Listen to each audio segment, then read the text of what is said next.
Hi everyone, welcome back to the Matter of Britain page. So today we had Martin back to talk about part two of his series of presentations that he's doing. So he went on today to talk about some more stuff with Thornborough Henges and his Ripon Cathedral hypothesis, which very much includes things to do with the precession of stars and alignments, more alignment work and things like that he's discovered through his past few years of research. Yeah, it's really great to see him look at the wider area and some more sites and how that fits in with the Yorkshire star map, some more henges, some mounds, and of course, as you say, Ripon Cathedral. Yeah, it was great, and I really hope you folks enjoy it too. Enjoy. And that's right.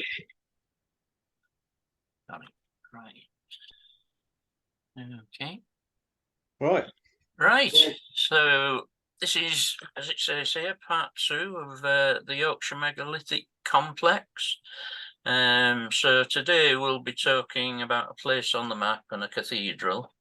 Maybe a bit about the Great Year. Maybe we might drop that out. But we've got some fairies and werewolves and a bloody big stone. That's a really good start, I think. Excellent. So I'm talking to you from the Stage Research Unit, which is on the bed of an ancient Ice Age lake in the English Midlands.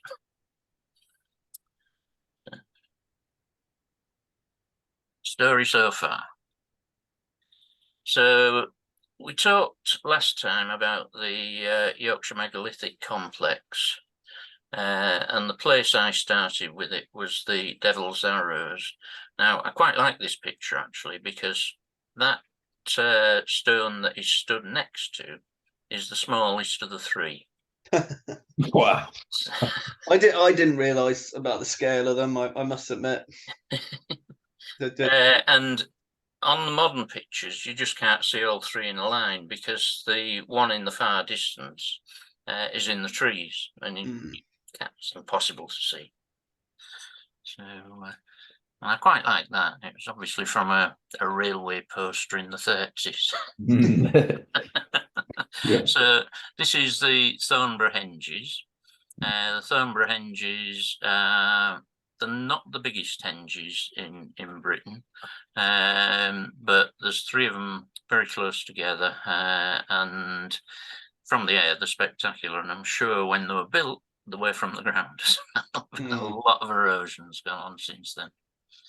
And that's a picture of them from the air. It's actually a picture that you don't often see, that one. No, I've not seen that. So, and on the right, that's the northern one, so it's south on the left.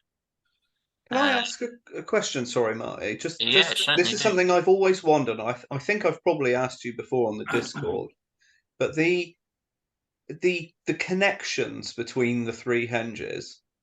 Yeah, these the lines, avenues. These lines down here. Yeah, that's exactly what. Yeah, they were definitely avenues at the time of some description or other. Very difficult to see on the ground now. But, yeah. Something was there. Yeah. Something. Yeah. And also, if you visit it, there's a sort of ridge down here. Okay. And I think, if you remember last time, I spoke about there being a Cersus there. Well, the Cersus actually goes through here at this point. Right. But I was wondering if that was maybe an offshoot from it or a second one or something else. Yeah. But it looks the same construction. So it's earth over sort of pounded stones. The construction seems to be lots of small stones piled up with earth between and then covered over with earth.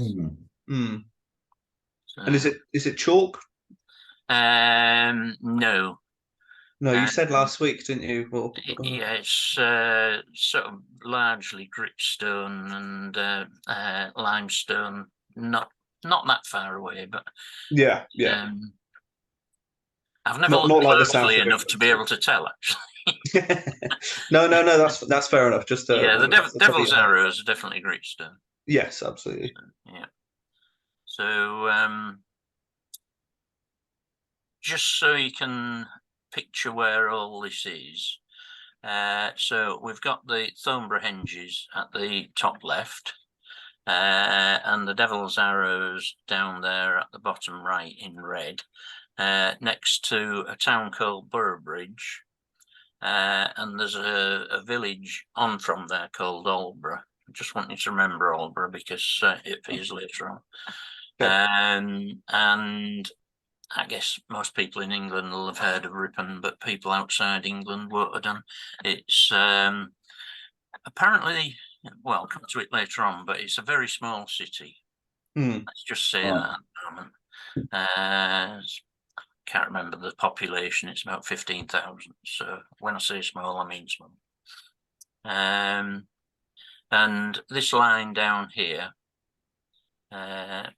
is currently the A1, and some of that at least was a Roman road, maybe pre-Roman. Yeah, the A1 is the it's not Ermine Street, is it? Great North Road, it was.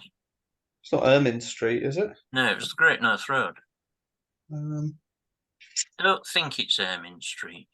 Ermine, what's Ermine? It's for me. But it's the north to south on the east. Yeah.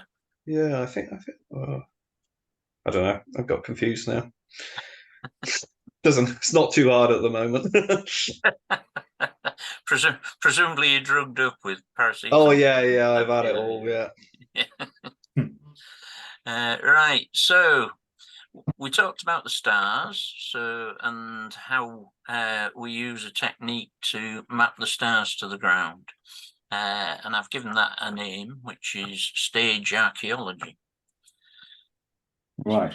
Stands for Stellarium and Google Earth.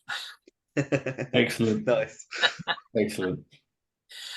And we went through the process of how I identified that the monuments were reflected on the ground the stars were reflected on the ground by the monuments. And this is where they all lay in terms of their relationship to each other.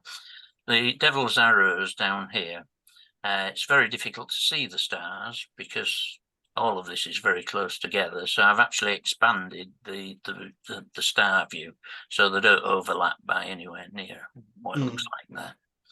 So you can see that the accuracy, and we talked about this last time, is I think exceptional. Yeah. You might argue with that. So other things we covered. So we talked about the significance of the River Ure, which I believe marks out the Milky Way in terms of the stars, in terms of the star map. We talked about the Egyptian star map, which I think that's the best example of it and the most convincing example of it. Yeah. You can disbelieve any of this you want, by the way. It's just some of it might be coincidence. But I don't think that is. It doesn't look like it to me. No. We talked about possible connections between Egypt and Yorkshire. So if you remember, the river's name to start off with, but the monuments were covered in white, and there were 2 or 3 other things. Can't remember without looking.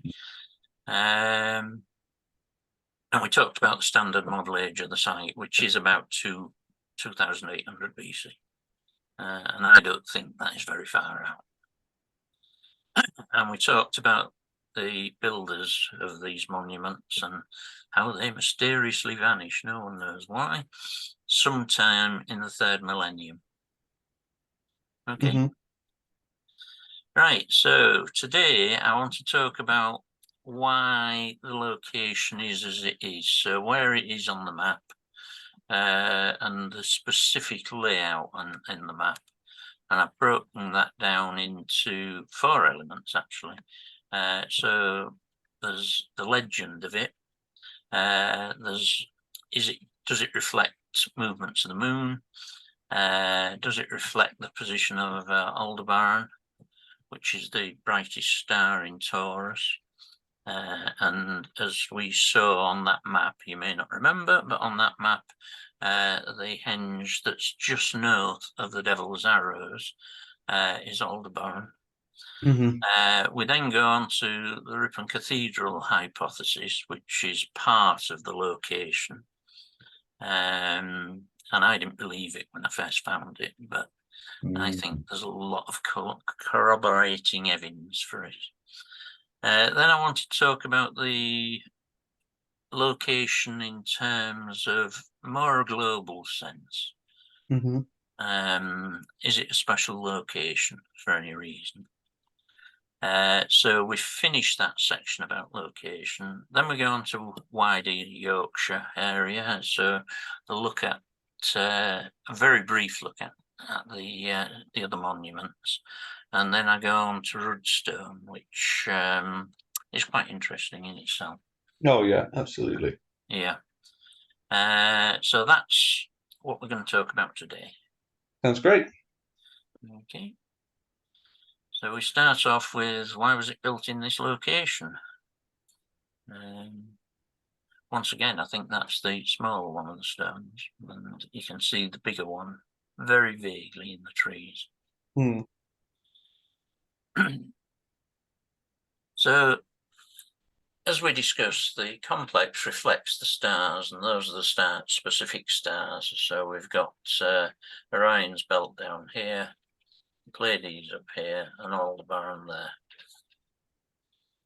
So, however you lay this out, you've got to have this V shape. And it has to be a precise V, so that angle has to be maintained. And the relationship of that length to that length has got to be maintained. Are you seeing the movement of my mouse, by the way? Yes. Yes, we can see that. Right. So, the layout, when you see it on the map, is rather odd. I mean, those angles don't look as though they mean anything. And I don't think the Devil's Arrows were built in that particular location because they were close to a quarry, because the quarry is at Plumpton Rocks, which is over 8 miles away. So, I mean, these are pretty heavy things, 30, 40, 50 tons. Moving them, obviously possible because they're being done, but you know, the countryside is not made for moving stuff like that. It's all horrible mud and stuff like, you know. You certainly wouldn't do it in winter, that's for sure. No. So why is this main axis in red in that position and not north-south or aligned to the rising of the Pleiades? Because we know that the Devil's Arrows are the Pleiades, so they could align with the rise of them at a specific date in history. Now that line is 142 degrees, 141 on a bit actually.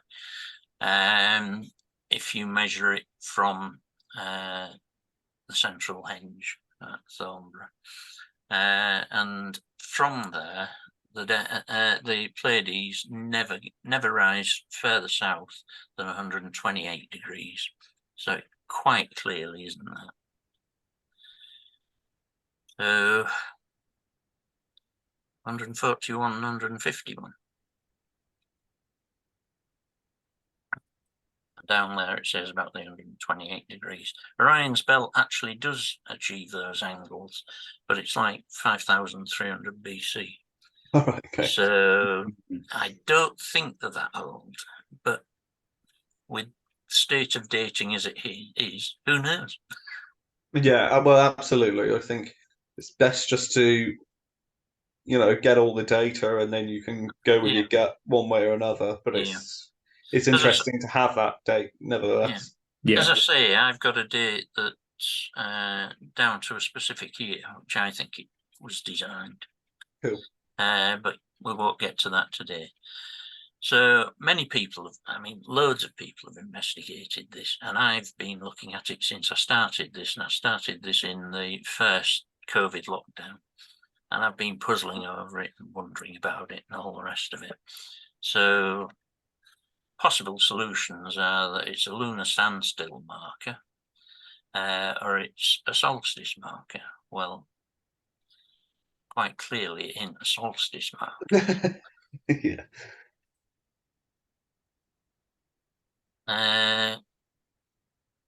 Have a quick look at the, well, might not be quick actually, but have a look at the moon, the lunar movements. So the movements of the moon, so there are two elements, well, a lot of elements to it, but there's two that you notice from the ground immediately, or not immediately, but over a period of time. So as it says, the movements are complex. Over a month, its rising point moves from a furthest north position, and day by day, that the moon will rise further and further south until it gets to a furthest south position, and it takes 14 days to do that. It then begins to move back and eventually gets back to where it set off effectively, and the set points obviously reflect that on the other side. So you can imagine it's like this. So this is a specific day, but I won't mention what it is at the moment because that's on the later slide. So this is the moonrise on the 1st of May in 2025. And you can see it's just over the horizon there, and it's 55 degrees azimuth. Right, so 14 days later, this is where it's rising. Okay.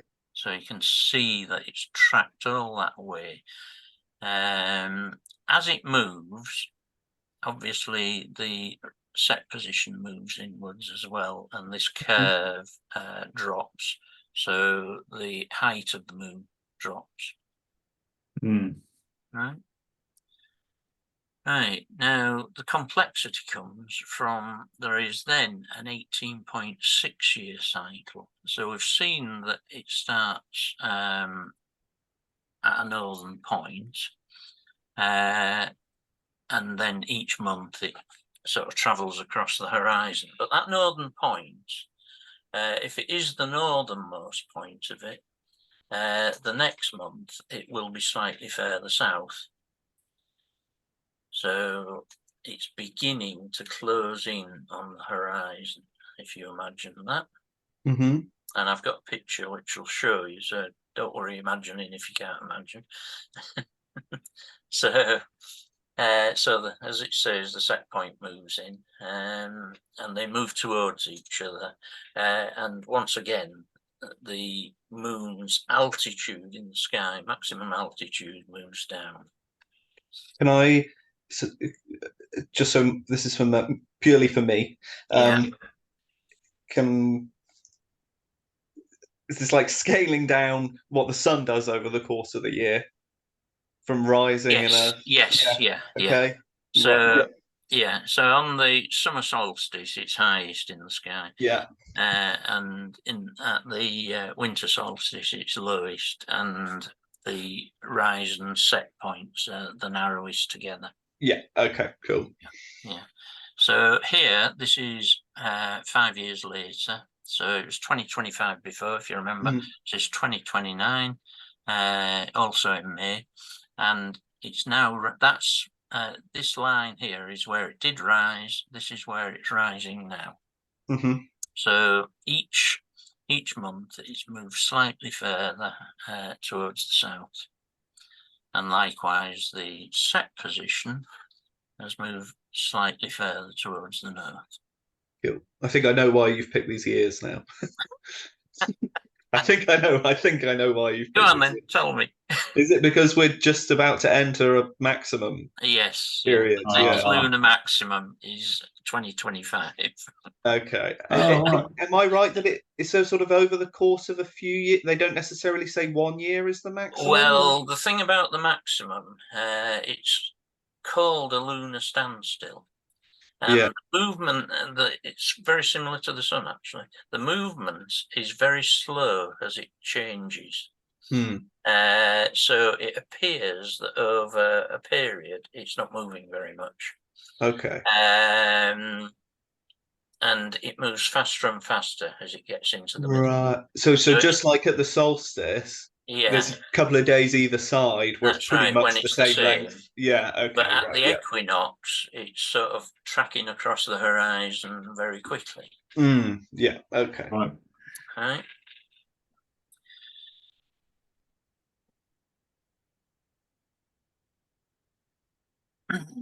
So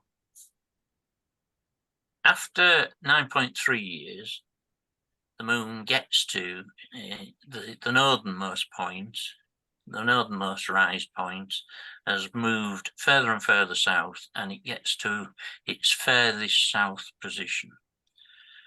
And likewise, the southernmost set point has moved further and further north, and it gets to its northernmost position. And at that point, the moon is at the lowest point in the sky that it can ever be. Okay. Once it gets to that position, it starts tracking north again. So, as we've just said, these points where it changes are called standstills. So the widest ones are called major lunar standstills. That's the furthest north and the furthest south one. And the narrowest ones are called minor lunar standstills. So if you think about this, you've got a good way of tracking the year in some respects by the movement of the sun along the horizon. But how do you count years after that? And the thought here is that the ancients used the movements of the moon to track the years. So you've got here, it's 18.6 years, you can see. In the 18.6 year cycle before the current one, that was when Fred had that battle and won. Yeah. Okay. Yeah. So that's the theory. I don't know whether that's true or not. So this is the minor lunar standstill. So we've got another 5 years forwards, and that's as far as it's got. So it's moved from this line to this line, and likewise the southernmost point has moved from that line to that line. Okay. And that's it rising at the furthest south point. So there's some other cycles. The nodal cycle, I think, is the most interesting. So the orbits, as seen from the Earth, of the moon and the sun are not in the same plane, and there's twice a year that the planes of the orbits cross each other like that, and they're called nodes, and they're quite significant actually, because that's the only time when you can have an eclipse. Don't have it every time, but it's the only time you can. And then there's a few others down there which you might be interested in, but you probably not. Maybe another day. Yes. So the thought was that this line down here reflected a lunar standstill, and I mentioned that in a couple of slides. But I just thought you needed to know, or people, I mean, you might know what it was anyway, but other people. So you say it's been thought. Other theorists have come up with this. Yes. Right. Okay. Yeah. Right. So I don't know what that line is at the moment. I'm not picking up the very top of the screen, by the way, because I'm getting this this menu. But the simplest thought of how that map occurs laid on the ground is to copy the sky to the ground. Now, as far as I know, no one's ever thought of this before, because no one in the past has known that the Devil's Arrows of the Pleiades or Canavan Henge is Aldebaran. So why would the one lay it on the ground? So that's what I've just said. So this is the standard model date of the build. And this is when the Pleiades reaches its culminating point in the sky, which is the highest point it reaches. And that's always due south, by the way. But you can see that the angle is 144 and nearly half degrees. So it's not quite right. It's not far out. So it's possible that they did reflect it and they didn't quite get it right. I'm not convinced, but that angle, by the way, does change over years because of precession. So the Orion's belt will move. It's further out from the pole, so it'll move at a faster rate than the Pleiades. So the angle will change. Okay. So as I said, we have an approximation to the angle, and I have no idea how they would have measured this. I had enough trouble measuring this. We're using a computer. Yeah. Yeah. So how different is that angle? That's a 144. Was it 141? So we're looking for 141 degrees. So it's 3.5 degrees in. Which isn't Now bad. remember this No. because I think that they designed it for other reasons, but they knew that it was almost right. This. I can remember not the primary thing they were aiming for. Yeah. But it was close enough, so that's great. Yeah, that's right. Yeah. So I was watching one of the vids you did earlier in the week when you were talking about the synchronicity of various things coming together, and I think we're seeing quite a lot of that in today's session. So, I mean, it might be good enough, might not be.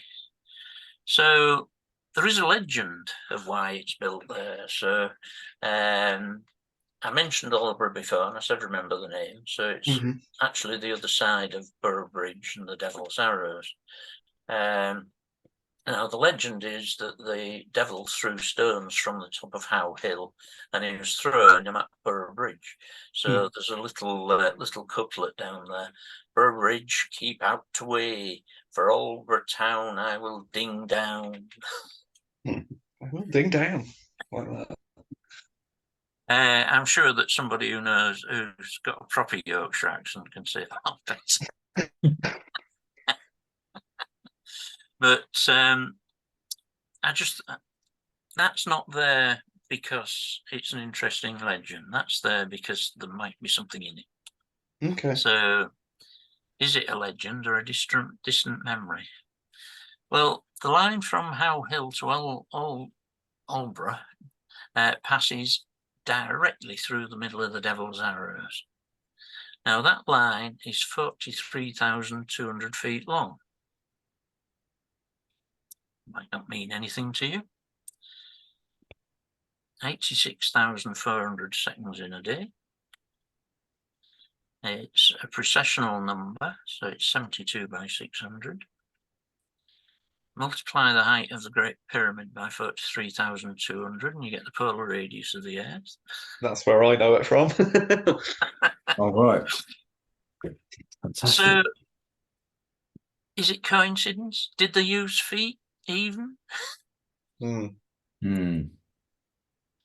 you know, my opinion is that I think that all of the systems of measurement that we use on a daily basis, the ones that are well established, have been around for thousands of years, and they're all interconnected. Yes, I think that as well, and I wouldn't have done a few years ago, but I certainly do now.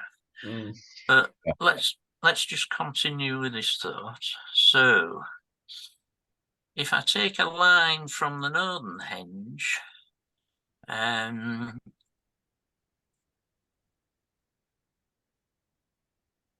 at Thornborough, it gives me an almost exact right angle to the line to Aldborough. So that's the line to Aldborough. Yeah. That's the line to the northern henge. It's 42,533 feet, isn't it? 553. Yeah. Now, if I take that line and let it overshoot How Hill, and make it 43,200 long, and then draw a right angle to that, it takes me directly to Aldborough. So I finish up with a right angle that looks like that. Yeah. So is there any significance in that? I don't know. I mean, the original line, I should have shown the original line on here actually, but it's like that. Okay. Yeah. So it's sorry, How Hill's your bottom left marker, and you've got almost equal lengths. Yes.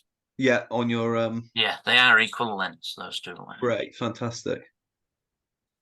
Cool. Yeah, just, I mean, I'm sure you'll remember that, but doing it. So. Right, so let's just look at the lunar alignment theory. So we consider an object is risen when it breaks the horizon, but the ancients, and I think this is more sensible actually, considered it risen when it was above the horizon, visibly above the horizon. And that normally means about a degree above, because with all the haze and everything, you can't see it. So with the moon, then, we're talking about probably about 1.5 degrees above the horizon. So if I have a line from Thornborough to the Devil's Arrows, it's 140, actually, yeah, it's 141 degrees, which makes this even worse. But you can see here the moon rising, and it's actually at 149.32. So it's not a lunar alignment from the Devil's Arrows. Okay. So it doesn't reflect it. Right. But if I take the reverse of that and look at the line from the Devil's Arrows to Thornborough, it's 321.3 degrees. So if I look at the high point, if I draw a line or look at the altitude of the line from the Devil's Arrows, there's a high point on it, and that is about half a degree in altitude from the Devil's Arrows. So the moon would be at needs to be at about 1.14 degrees, and you can see here it's the altitude. This is at 321.3, and it's at the right altitude. So it could be right, this. So looking down from the Devil's Arrows, on a major lunar standstill, I would probably see the moon setting over the hill that is in the near ground. Right. In the direction of the henges. Yes. Yeah, okay. But these are my views on it. Why do you align it with a set point and not the rise point? Wouldn't the rise point be more important? Right? The Devil's Arrows don't appear to have any astronomical markers, and mention this in a later on, but they don't appear to. So why have one for the moon? And the most important one, I think, is that the way the henges are laid out is that they mark both the set and rise points at the major lunar standstill. So if you've already got it marked in the henges, why have it in that line? So I don't think that line represents it. Now this one actually is a bit more interesting than the moon. So we know that Canterburn henge represents Aldebaran, and that alignment down to the Devil's Arrows is 151 degrees. Aldebaran's furthest rise is at 151 degrees. So just have a look at this. This is the rise angle of Aldebaran over time. So this is caused by Precession? Precession, yes. So you imagine that the whole sky is moving around. It's not just those stars at the nose. Mm. The whole sky moves around. Yeah. So the rise point of any given star moves in some sort of pattern like this. You can also see in here that we're not just picking up precession because the maximums there. Yeah. We're also picking up the ellipse changes. So we're moving along an elliptical path.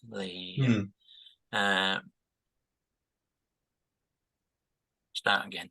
The sun is moving along an elliptical path effectively, and no, got it wrong again.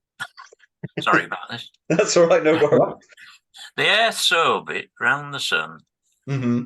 is an ellipse. That ellipse contracts and expands. Right. Okay. And that is what we're seeing here. Right. So a mixed blend of the two things then. Yeah. Okay. So if you draw a line up from 9,600, you get to the maximum point up there. Mm-hmm. And that shows you it actually happening. So we're 1 degree above and it's 151 degrees. Mm-hmm. And the date is 9,800.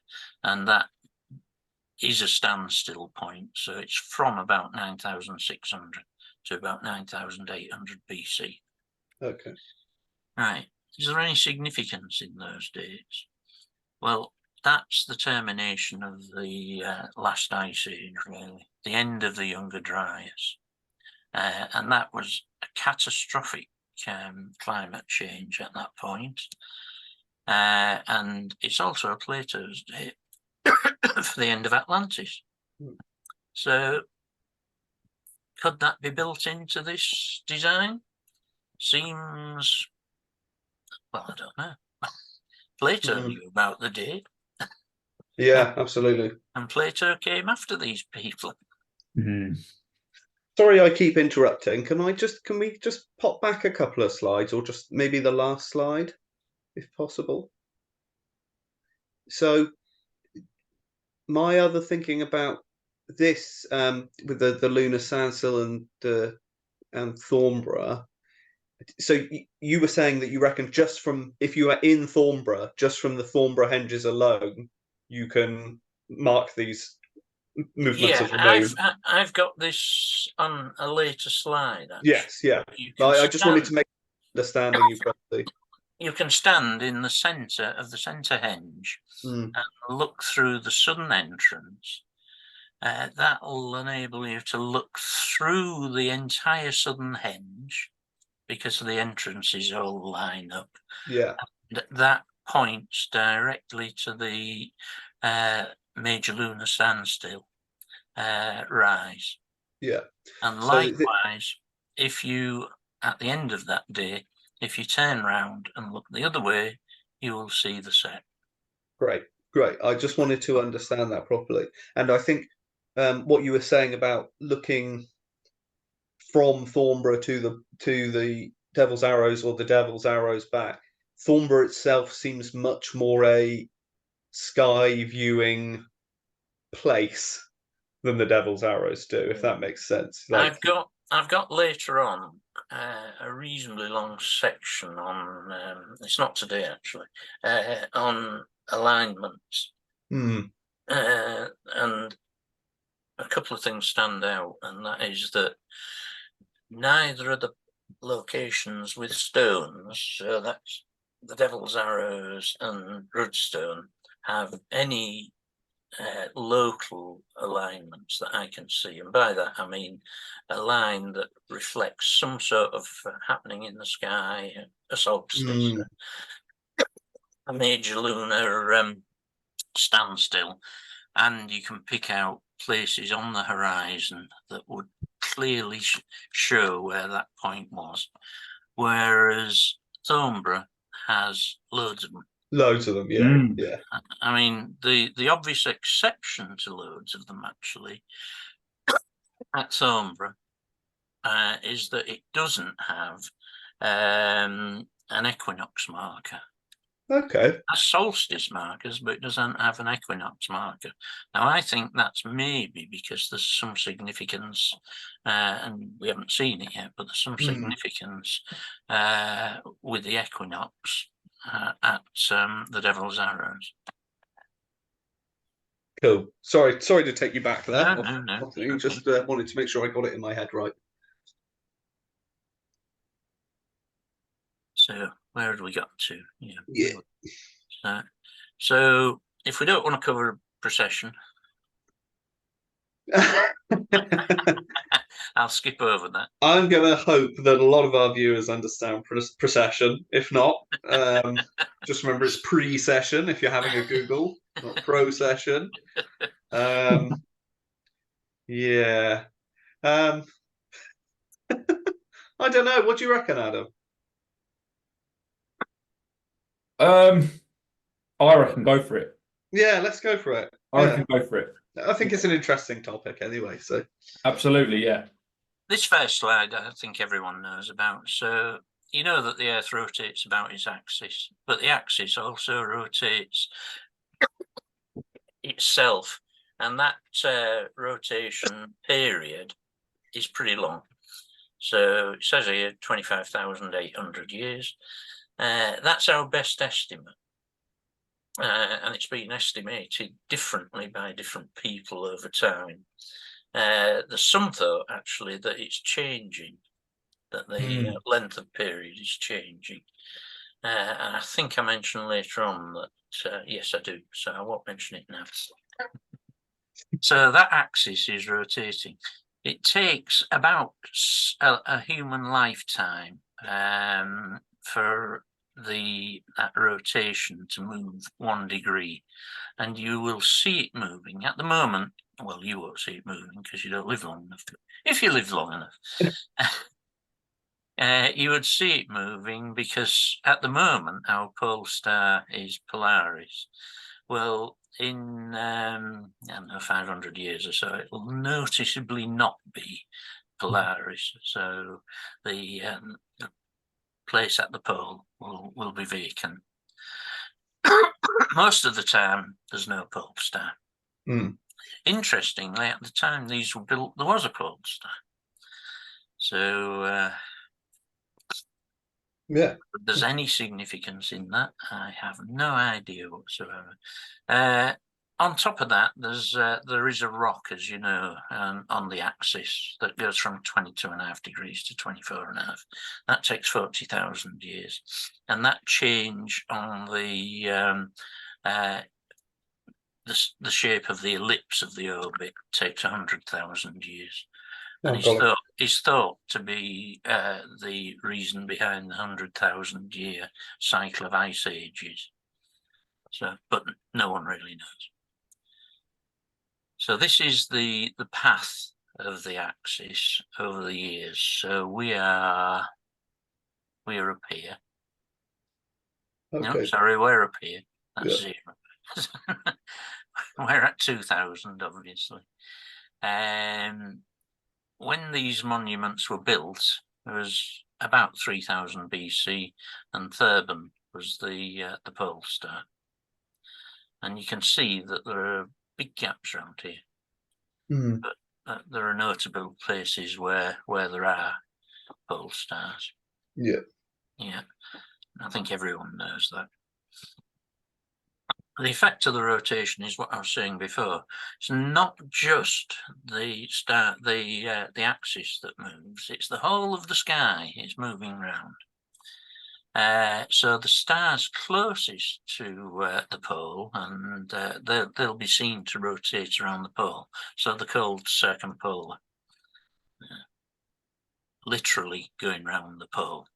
Stars lower in the sky, though, I'll have their rise position, as we showed before, moving along the horizon until from one side of the rotation to the other side, and then once it gets past that point, it'll come back round again. Some stars, because of this and the tilt, will be low enough in the sky so they'll never rise, and Sirius goes through that. Okay, right. So as the sky turns, so do the constellations. So at the moment we're in Pisces, well known, we're about to go into Aquarius.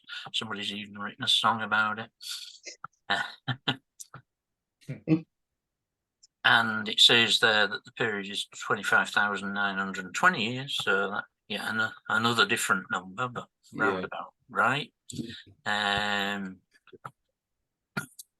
The movement across the sky in a year is less than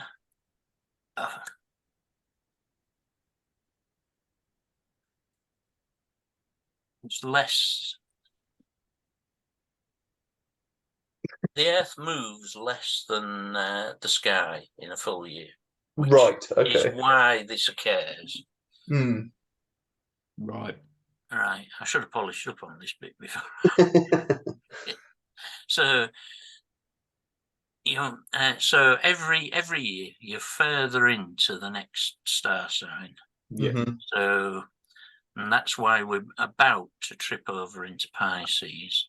It's the vernal equinox, the spring equinox, when it's when people consider that it's the star sign is the rising sign, and it's typically thought to be 21,500 years for each star sign, but they do vary because the sizes vary. And this is why somebody wrote a song in the 60s. Yes, that's right. That you will still get people today saying that we still haven't entered the age of Aquarius. Yeah, we haven't. Yeah, so it's a very slow process. Yeah. Well, yeah, as I say, it's 1 degree every 72 years. So since the 60s, it's changed a degree. Yeah. 1 degree. Yeah. Because I thought we entered in 2021. But I had so many people come at me with different ideas about when that. Yeah, everyone's got a different view of this. Yeah. All those constellations are on the ecliptic, which is the path of the sun. And if you remember, we talked about the Golden Gateway of the ecliptic last time, which is between the Pleiades and the Pleiades. If you remember. Mm-hmm. The megalithic monuments were all built in the age of Taurus, which is interesting because we're talking about the Pleiades are in Taurus. Yeah. Right. This is the effect it has on the rise and set of the stars. Sorry, not the set, the rise of the stars. But you can see that I've marked the Pleiades in green, Aldebaran in red, and Sirius in blue, and you can see that these points up here are where Sirius never rises, and this is from the Devil's Arrows. This also occurs from Giza. I'm not sure. I seem to remember that it's about 8,000 BC when Sirius becomes visible again from Giza, I think, from memory. Okay. A Yuga cycle lasts, so this is back to that number that we mentioned. Yeah, a long time, 4 million years. Adam to the flood was 6,400 weeks. Noah was 600 years when the flood came, and 600 times 72 is 43,200. 72 is the number of hidden names of God in Judaism. Babylonia was ruled by 10 kings for 432,000 years before the flood. Oh, yeah. On the day of Ragnarok, this sounds awful. 800 warriors will come out of 540 doors to fight alongside Odin.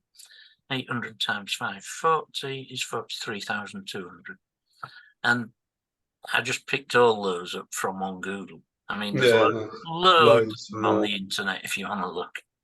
So I think me and Adam obviously talk about historical Arthur over other ideas, but when you look at like celestial Arthur ideas, the idea of a once and future king, I think, is to do with the rising of Ursa Major in the sky, being being the bear, the ark. Yeah, yeah. And I think so. I think that's a processional. There's a processional idea brought in there. Yeah, which is wouldn't surprise, interesting. yeah, wouldn't Absolutely. surprise me at all. So Arthur, I think translates as the Bear King or something like that as That's well. right. Yeah. one wonders whether it's about a constellation that is not visible at times. Indeed. Yes. Yeah. Yeah.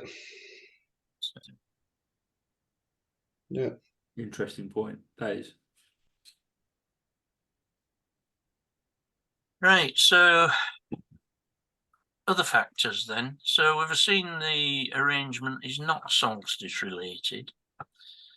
And I just skimmed over that, but this line is 142 degrees.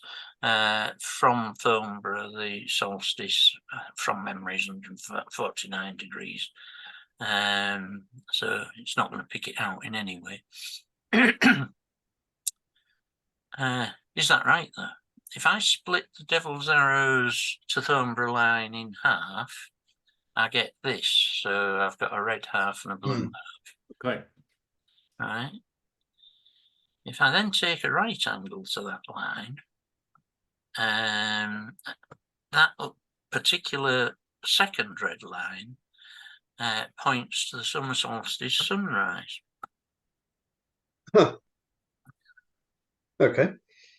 Now, I'd been working on this for 3.5 years before I found this. Wow. So it's not very surprising. No one has ever spotted it. Yeah. Well done. So that's it drawn out.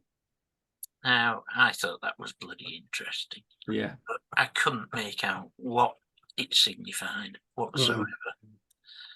So why would a right angle to that line point to the summer solstice?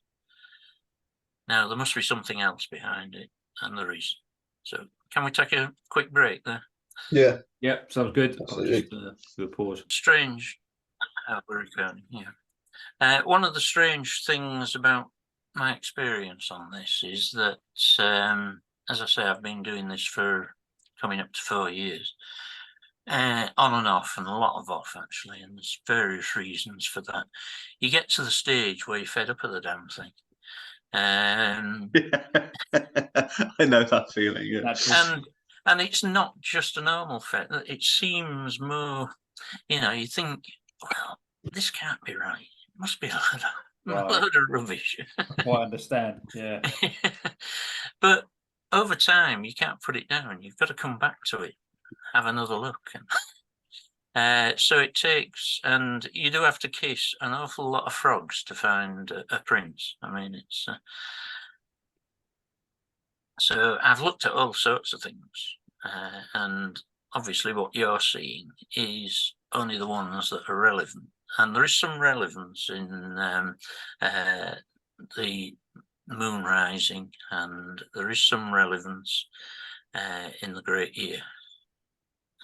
So, but this takes us to the Ripon Cathedral hypothesis, as I call it. So that's Ripon Cathedral. Pretty impressive building if you look at it. So a cathedra literally means seat. So it's the seat of a bishop is a cathedral. In England, there are 26 medieval cathedrals. Ripon was founded in the 660s. It's got an Anglo-Saxon crypt, which is the oldest structure of any cathedral in Britain. Current building was started in 1160. It was a minster until 1836. Until 1836, York had the bishop, and he moved up to Ripon. Maybe it's a nicer place, I don't know.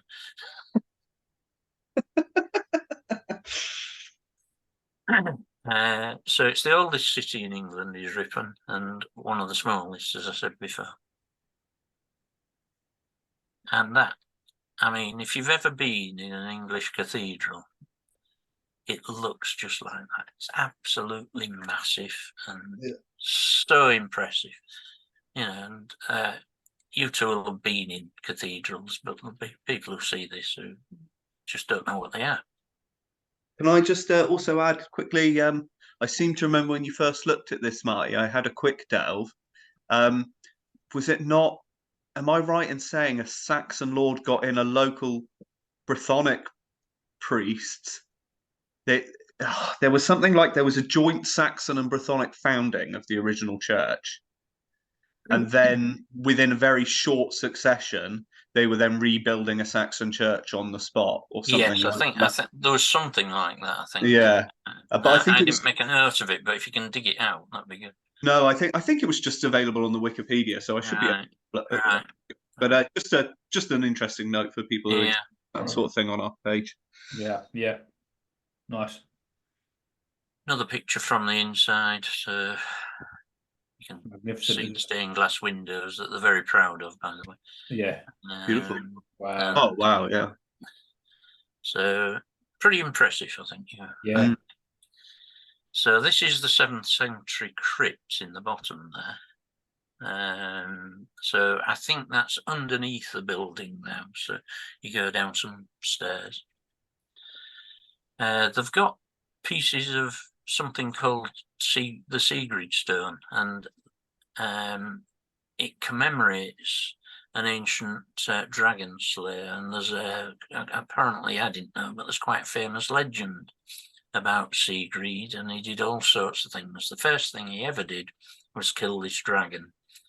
And there was and the dragon had a pile of gold, and there were him and I think it was his sword maker who were interested in killing the dragon. So the sword maker made the sword, and Sigrid went and killed it. And then the sword maker was going to kill Sigrid to get the gold, but Sigrid beat him to it. All right. And if you know classical music, Sigrid is in Wagner. Die Nibelungen. There you go.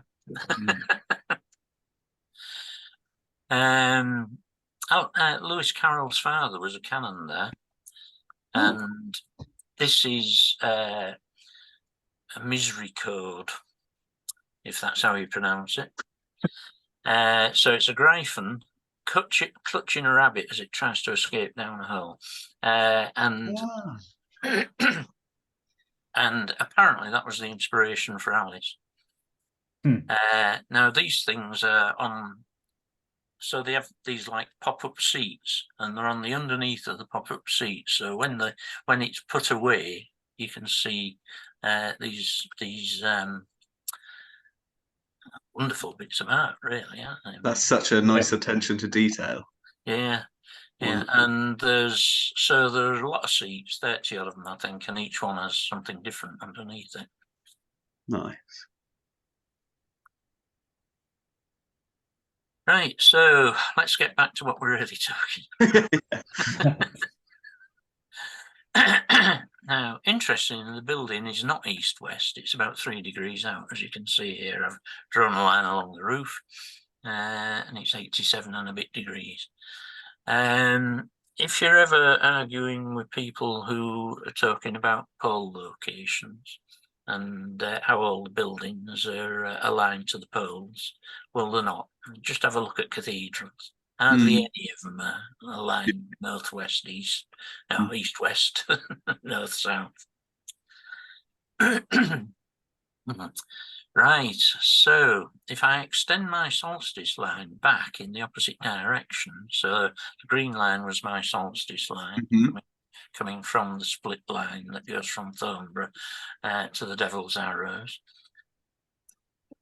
I get that red line, and it runs through the grounds of Ripon Cathedral. Oh, well. 100 feet from the centre.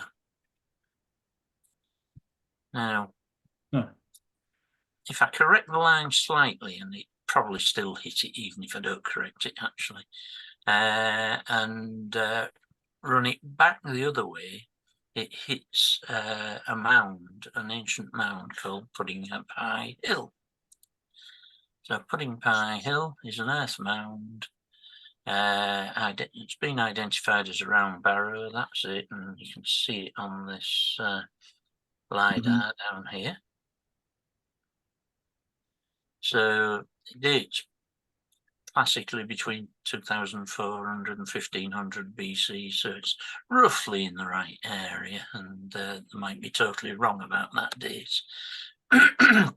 When they're excavating it in the 19th century, they found what was said to be a giant, a large warrior, but that was dated to the 6th century AD, so it wasn't one of the classically old Yorkshire giants. Yorkshire's had a number of giants in legend, by the way. So if you're interested in Yorkshire legends, Shannon did an episode for the Snake Brothers. It's episode 209. So yes, really good. And really anyone good. interested, have a listen to that. Yeah, really good. Excellent. Yeah. Can I just say, this sort of mound is exactly the sort of thing that Ross and Steve Willets were looking for the Southeast Wales star maps, because it's seems to be regionally, it seems to be different how you mark your star maps essentially, and that sort of thing was bang on what most of the Southeast Wales ones were represented by. And just like your star map, if they're out, they're only out by point of a degree, you know. Yeah. I mean, they're not basically. No, yeah. I certainly couldn't make accuracy like No. I don't suppose you could find an older name for Pudding Pie Hill, could you? No, I couldn't actually. But the legends say it was raised by the fairies, so that probably means it's pretty old. Yeah. The fairies were positively so good as to furnish pies and puddings to their juvenile votaries, which is why it's called Pudding Pie Hill. Oh, great.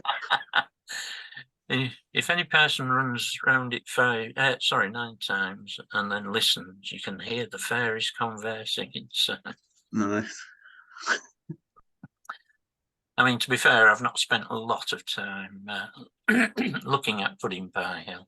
In fact, I think it was only yesterday when I thought maybe a picture of it might be nice, and then I discovered a bit more about it. No, I'm glad you did. That was great. Yeah. So, if I look from the cathedral, the summer solstice sunrise rises at exactly the high point on this line from Thornborough to the Devil's Arrows. It's dead on the high point, as seen from Ripon Cathedral, and the sun would stand just about 1 degree above the hilltop. Oh, but wow. If I look from Pudding Pie Hill, it's the same high point again, obviously. But that picks out the minor lunar standstill. And at that point, the moon will be about 1.5 degrees above the high point. So that particular line represents 2 astronomical markers. Now, also, the site of the cathedral is exactly 3,000 meters from the main line. Okay. So that's your left hand of your red lines there. That's the left hand of the red, yeah. Right. So we've got a few things going on there, but there's a few more. So I don't know whether you believe this or not yet, but let's look at more of these. If I extend that line down to the southwest, that's the line that runs from the centre line down to Ripon Cathedral. It hits a stone on the moors called Harwith Moor Standing Stone. Now that stone is similar to the Devil's Arrows in the way it looks, but it's smaller. So here, that's the Southern Devil's Arrows, which you've seen already, and looks much smaller there, by the way, than the one we saw. That's Harwith Moor Standing Stone. So you can see the grooves in it. shape is slightly different, obviously, but it's rumoured, there is a tale that southern stone has had the top broken off anyway. Whether that's true or not, I don't know. This is where it is in this bottom left-hand picture. See, it's an interesting shape. Immediately put me in mind of a Cersus or Cursus, or how you pronounce it. And that's where the line finishes, and there's the stone. Right. Definitely interesting where certain fields, where they've chosen the location for field boundaries, when you get these weird odd-shaped bits of land. Yeah, that's right. It means something's there. It might not necessarily be ancient, but something is there, which is why they've chose to enclose the fields as they are. So yeah. So the owners of the field at one time, I don't know whether it's the most recent ones, when the fields were tilled, we found that all of them were easy to turn over, except the one with the stone in it. There's virtually no soil depth, no soil of any depth to write over. Oh, right. So there's something going on there. Don't know what it is. Pudding Pie Hill is 41,754 feet from the main axis. The diameter of the Earth at 54 degrees is 41,760,000 feet. So Pudding Pie Hill is 1,000th of the Earth's diameter from the axis line. That works in any unit of measure. Freaking hell. Well, So I think somebody meant that. Yeah.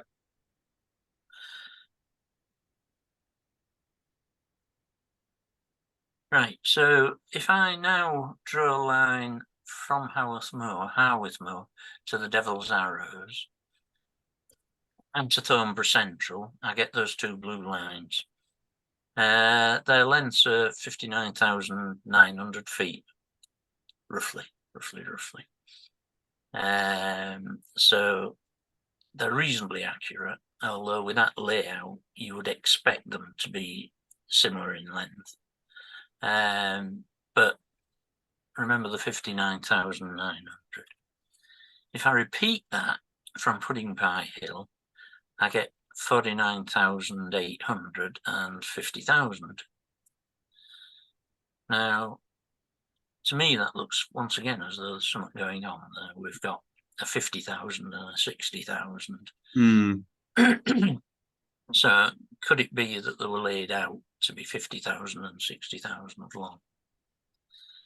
Now, I've done the ones to the Devil's Arrows to where I think the centre is, which is the centre stone, actually. Well, we know that stones are missing, so we don't know where the centre is really. So it could vary a little bit.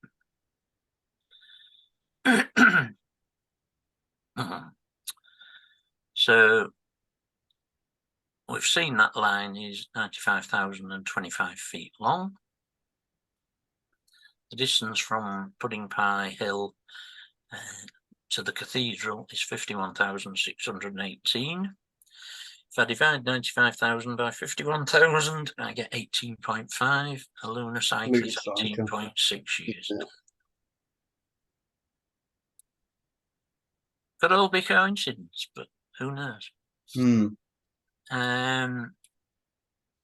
I don't hold out much hope for this one, but you never know. So if I take the half line of Haworth Moor to Pudding Pie Hill, I get that point which says midpoint in a little called Sharrow. Now, if I look around there, Sharrow Cross is 500 feet from the midpoint. That's Sharrow Cross as it is now. It's supposedly a 13th century cross.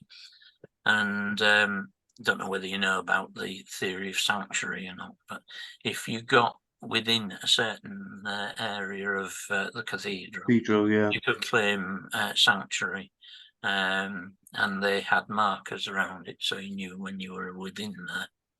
And it was, excuse me for keeping coughing, but that's right. No. And it was a sanctuary marker. Right. Is it older? Does it mark the half point of the line?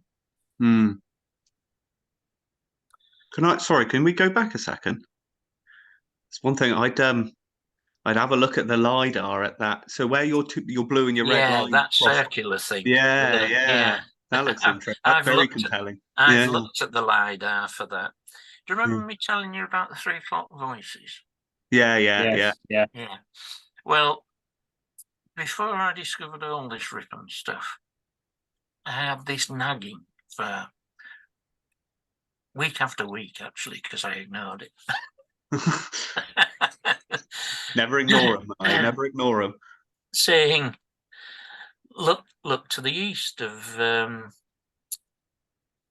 where you are, effectively. All right. And the impression I was getting was that it was somewhere to the east and slightly to the south of Thornborough. And I looked and I couldn't really find anything. I did find Pudding Pie Hill, and there's an earth maze a bit further south as well. But I couldn't tie them in. There was no way that I could do that at all. And eventually it dropped out as this.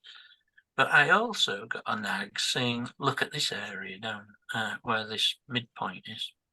So I don't know whether there is something there. I have looked at LiDAR. I was looking at that, and it looks like a hill fort enclosure. It does, doesn't it? Yeah. But because even in the plough, yeah, you can still see the continuation of it. Yeah. That's interesting. And even just the circle in the fields in the middle of the 2 fields, is circle of trees is an odd thing, you know. Yeah. So there might be something going on there, but I don't know. And I keep going back to it because I've got this nag. But you know, the definition that we've got on the LiDAR at the moment doesn't really tell you much. No, unfortunately. Yeah. I did get something interesting. Where was it? A bit further up in Shara. Somewhere around here, there's a little wood with an octagonal building in it, which you can't see from the map. But, no. Yeah, but it was in some big house's garden, so it might just be a summer house or something like that. Yeah, it could be, yeah. Right. Remember How Hill? We've talked about How Hill. So if you remember, we drew this line that was 43,200 feet long from the northern henge, and it aimed towards How Hill, but overshoots the top a little. Yeah. And that was the line that went to Alba at right angles to it, also 43,200. Now, if I draw that red line from Ripon to How Hill, it has an angle of 224 degrees. Right? The winter solstice sunset is at 25.5 degrees. So that's the blue line there. And if we work on that sunset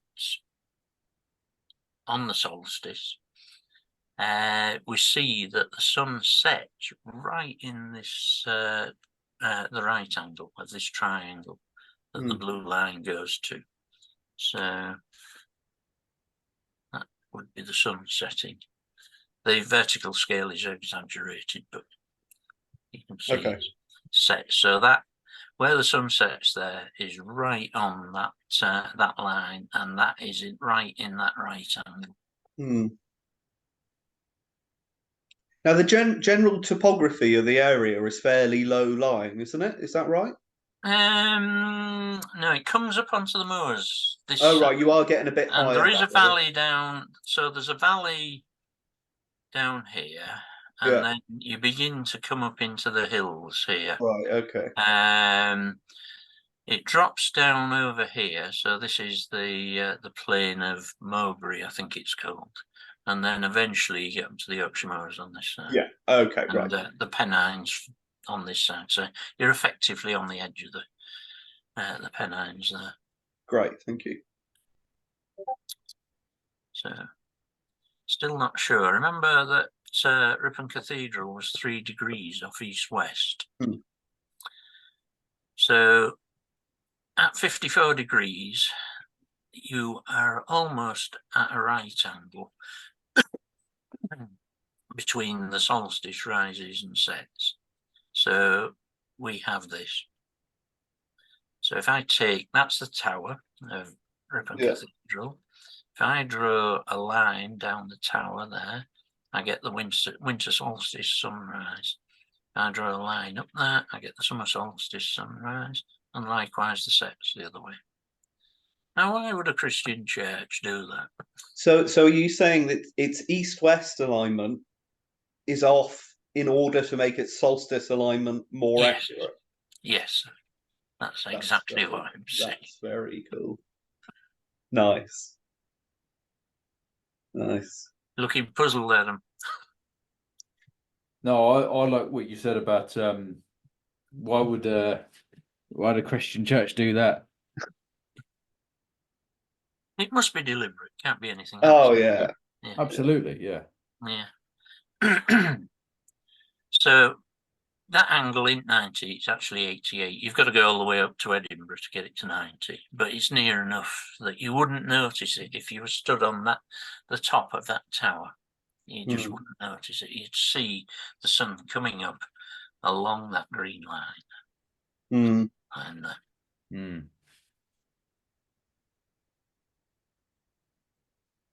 is there any evidence that Ripon was ever a significant place before this? So I pulled this from the internet, obviously, but it's from a book that was written in 1851. So we've far more direct and conclusive evidence that the immediate vicinity of Ripon was regarded with particular interest and veneration. So this goes back as far as the Celts. So what I'm saying is it was something of that nature going back to at least 3000 BC. And that's why I wanted to talk to your Ripon guy. Yes, yeah. I'd love to know where if he's watching this, if he can get in touch, I'd much appreciate it.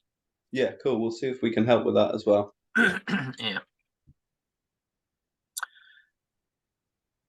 So we've got various solutions as to the layout of this line. So I remember we were looking at that line from the Devil's Arrows to Thornborough. So a major northern moonset marker.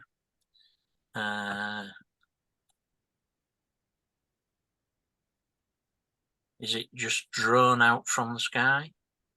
A line to the southern standstill of Aldebaran? Or Ripon Cathedral? So I don't know which you prefer among those. All of the above. You can have a mixture. Yeah.